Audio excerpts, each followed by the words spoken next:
नमस्कार, मैं सुमेश और आप सभी का मिथिला संस्कार पे स्वागत करता हूँ।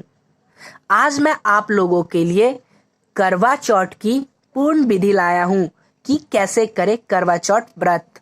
तो चलिए शुरू करते हैं। सनातन धर्म की प्रथा के अनुसार कर्क चतुर्थी अर्थात करवा चौथ कार्तिक मास के कृष्ण पक्ष की चौथ को मनाई जाती है। उस दिन सौभाग्यवती स्त्रियों के लिए यह चौथ का व्रत बड़ा ही सौभाग्यशाली माना गया है। पतिव्रता स्त्रियां अपने पति की दीर्घ आयु की शुभकामना के भावना से यह महत्वपूर्ण व्रत करती है। इस दिन चतुर्ग्रहिणी चावलों को पीसकर दीवार पर करवा चौथ बनाती है, जिसे वर कहा जाता है। इस करवा चौथ में पति के अनेक रूप बनाए जाते हैं तथा सुहाग की अनेक वस्तुएं जैसे चूड़ी, बिंदी, बिछुआ, मेहंदी, महावर आदि बनती है।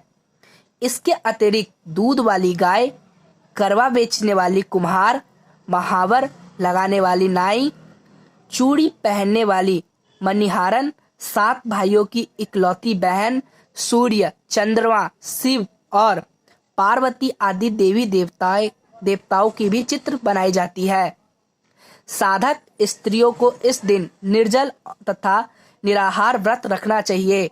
रात्रि को जब चंद्रमा उदय हो उसके प्रकाश में चंद्रमा को अर्घ देकर ही भोजन करना चाहिए।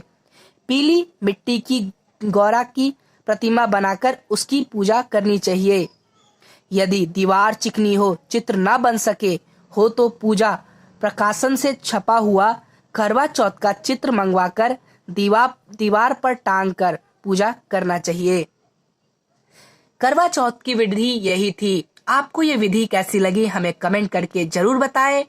अगर आपको ये विधि पसंद आई हो तो वीडियो को लाइक करें और चैनल को याद से सब्सक्राइब कर ले। धन्यवाद।